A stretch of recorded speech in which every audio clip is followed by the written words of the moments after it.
Oke. Kami di sini. Pak Anies maju nggak sih? Daftar nggak besok? Kita nggak tahu, karena kan waktunya masih sampai tanggal 29 nih. Waktunya belum habis kesempatannya. Karena dinamika politik hari ini, terutama di DKI Jakarta ini kan luar biasa perkembangannya. Mulai kalau kita lihat dari hari Senin yang lalu, ada 12 partai mendukung Pak Ridwan Kamil misalnya. Terus hari Selasanya tiba-tiba ada keputusan MK keluar. Hari Rabunya ada putusan dari DPR untuk merevisi putusan MK. Hari Kamisnya ada aksi besar-besaran untuk menjaga konstitusi dan putusan MK. Terus perubahannya setiap hari selalu ada. Dan menurut saya, izinkan kami untuk bisa memilih untuk optimis dengan waktu 24 jam ke depan bahwa bisa jadi keputusan-keputusan ke depan yang ada atau kegiatan-kegiatan yang ada bisa membuat Mas Anies bisa tetap berlayar. Tapi masih ada jalan nggak sih? Masih ada kendaraan tidak sih? Mengingat kemarin sempat digadang-gadang bersama dengan PDIP, kan nggak jadi pakai kader sendiri PDIP. Nah itu makanya ke depan kan kita nggak tahu kondisi seperti apa. Kalau jalannya nggak ada, mungkin ada yang membuatkan jalan, kita kan juga nggak tahu. Tapi yang jelas kita tetap memilih untuk optimis dan bisa berlayar ke depan. Peluang Anies Baswedan maju di pemilihan gubernur dan Pilgub DKI Jakarta menipis setelah Partai Demokrasi Indonesia Perjuangan mengusung Pramono Anung Rano Karno. Sebelumnya, PDIP disebut bakal mengusung Anies Baswedan di Pilgub Jakarta. Para analis mengatakan, jika Anies harus masuk menjadi anggota partai politik untuk kepemimpinan pada tingkat daerah hingga nasional, meskipun Anies merupakan tokoh non-partai yang maju dalam Pilgub DKI Jakarta 2017 dan pemilihan presiden 2024, namun Anies disarankan banyak pihak untuk masuk partai. Secara pribadi saya rasa kita mengetahui Pak Anies adalah orang yang Pancasilais tentunya dan menjunjung tinggi kebinekaan. Tetapi kembali lagi sebagai partai kader, kita memang selalu berharap untuk selalu mengutamakan kader sendiri. Apalagi dengan putusan MK tersebut, ini memuluskan jalan bagi PDI Perjuangan yang selalu mempersiapkan kader-kadernya untuk maju, berkontestasi atau duduk di pemerintahan dalam jabatan yang begitu beragam, legislatif, yudikatif bahkan, dan juga eksekutif. Dan harapan ini akhirnya terwujud dengan putusan MK. Jadi, walaupun memang sampai di titik akhir nama Pak Anies masih masuk dalam nominasi. Dan jangan salah, Pak Anies cukup populer di kalangan fungsionaris dan juga di arus bawah PDI Perjuangan. Dan namun pada akhirnya tentu meskipun idealisme tetap harus dipertahankan, tetapi kalau dalam konteks kepemimpinan nasional dan daerah, Anies paling tidak harus masuk partai. Setelah batal diusung PDIP di Pilgub Jakarta, Anies Baswedan tidak berbicara banyak ketika ditemui di depan rumahnya di kawasan Lebak Bulus, Jakarta Selatan. Anies tampak pergi meninggalkan rumahnya menggunakan mobil pribadinya. Ketika ditanya tanggapannya ihwal batal diusung PDIP, Anies hanya menyampaikan doa untuk Jakarta. Anies mengaku tidak tahu perihal PDIP yang batal mengusungnya. Anies mengatakan ia akan bertemu dengan sejumlah orang, namun ia tidak menjelaskan lebih detail kemana dan dengan siapa ia bertemu di hari kedua pendaftaran Pilkada 2024. Awal memang Bung Anies Baswedan sebenarnya tidak masuk dalam equation atau dalam hitungan kami, karena di awal mendapat dukungan yang sudah cukup solid dari berbagai partai politik yang kemudian dalam tanda kutip meninggalkan yang bersangkutan. Dan bersamaan dengan itu tentunya di PDI Perjuangan saat itu kita sedang mencoba mengerucutkan nama-nama dari kader internal yang cukup banyak untuk kita majukan di Pilkada Jakarta. Ada nama Pak Ahok, ada nama Pak Hendy waktu itu ya, masih ada nama Mas Pras, Carlos Honoris, ada Pak Jarot, ada Bang Rano Karno, dan nama Mas Pram pun sebenarnya sudah sering disebut oleh Pak Sekjen di beberapa bulan kebelakang dan beberapa minggu terakhir. Nah, kemudian kita lihat ternyata ada perubahan dinamika politik, konstelasinya berubah, kemudian Pak Anies kembali sendirian dan tidak lagi bersama PKS, Nasdem, dan PKB. Dan kemudian di saat yang bersamaan kami juga akhirnya turut mempertimbangkan untuk bisa mengusung kader sosok dari non-kader, yaitu Pak Anies Baswedan. Tapi pada prinsipnya, pada akhirnya sebagai partai ideologis, partai kader, kedua hal ini yang menjadi pertimbangan kita yang utama.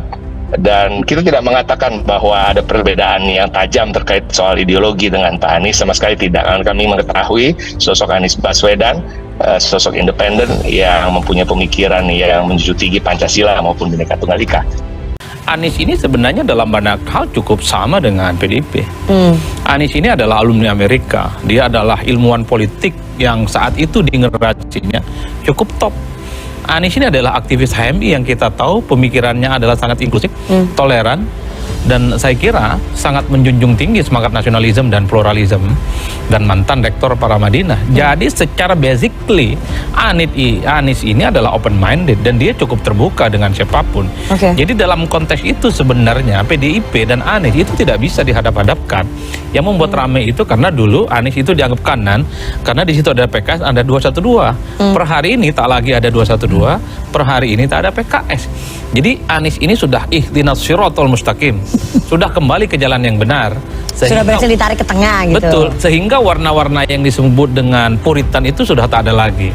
Itulah yang saya sebutkan, kalau itu argumennya menyamakan persepsi, kesamaan visi misi dan ide, saya kira Anies dan PDIP nggak ada persoalan, selesai mestinya perdebatan ini. Para pakar politik mengungkapkan ada kelebihan dan kekurangan jika Partai Demokrasi Indonesia Perjuangan mengusung Anies Baswedan di pemilihan kepala daerah Jakarta 2024. Sebelumnya, PDIP telah memberikan sinyal bahwa mereka berpeluang mengusung Anies Baswedan sebagai calon gubernur DKI Jakarta. Adanya perubahan ambang batas pencalonan kepala daerah oleh Mahkamah Konstitusi yang membuat PDIP bisa mengusung pasangan calon sendiri. Akan tetapi, PDIP juga tidak menutup kemungkinan bahwa mereka akan lebih memilih untuk mengusung calon internal seperti Basuki Cahayapurnama, Tri Risma Harini, atau Jarod Saiful Hidayat dibandingkan dengan Anies yang berstatus non-partai.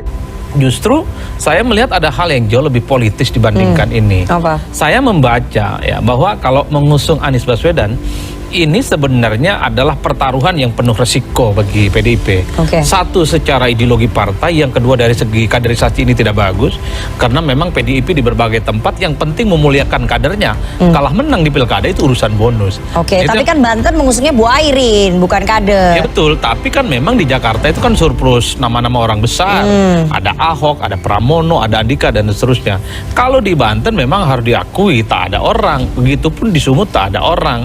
Wajar kalau kemudian ada kader eksternal yang dimunculkan. Beda cerita di Jakarta. Di Jakarta saya kira melek aja. Itu mulai dari sekelas Masinton Pasaribu, Pras itu muncul di mana-mana, Pak. Ada Eriko Sutarduga dan semacamnya. Kelebihan mengusung Anies Baswedan di Pilkada Jakarta adalah peluang untuk meraih kemenangan yang lebih tinggi bagi PDIP. Karena Anies memiliki elektabilitas yang lebih kuat dibandingkan dengan kader-kader PDIP lainnya. Dengan memanfaatkan popularitas dan daya tarik Anies yang sudah terbukti di beberapa survei, PDIP bisa meningkatkan perolehan suara dan memperkuat posisinya di Jakarta. Selain kelebihannya, ada juga kekurangan yang mungkin dihadapi jika Anies Baswedan diusung oleh PDIP. Ada hambatan besar karena Anies dianggap mewakili arus ideologis yang berbeda dengan PDIP, menandakan bahwa nilai-nilai atau pandangan politik Anies mungkin tidak sejalan dengan ideologi yang dianut oleh PDIP. Akibatnya, akan sulit untuk mengajak basis pendukung atau konstituen PDIP agar mau memilih Anies sebagai calon mereka. Yang ingin saya katakan, elektabilitasnya nggak tinggi. Yang ingin saya katakan adalah, ini yang saya sebut sebagai hal-hal sifatnya ideologis dan politis. Tapi ada yang menurut saya cukup prinsip. Bagi saya ini mungkin adalah bahasa politik dari PDIP ya. Karena kan ada narasi-narasi yang belakangan muncul bahwa PDIP sebenarnya tidak ingin membuat jarak yang jauh lebih ekstrim dengan Prabowo Subianto. Artinya apa? Kalau PDIP tak mengusung Anies, ini tentu sebagai pintu masuk sebagaimana membangun jembatan komunikasi kepentingan bagaimana PDIP membangun kerjasama dan harapan di 5 tahun yang akan datang. Karena kalau Anies yang dipasang, ini akan mendidih suasananya. PDIP akan digaris sebagai sosok yang ikut membesarkan duri dalam daging. Ini dianggap membesarkan macan kan, yang saya kira akan menjadi rival di 5 tahun yang akan datang. Anies kalau jadi gubernur, yang terancam bukan hanya Prabowo, yang terancam bukan hanya Gibran, PDIP sekaligus Pak terancam. Jadi kader-kader PDIP itu bisa wassalam juga itu. Karena Anies lah yang akan jadi bintang.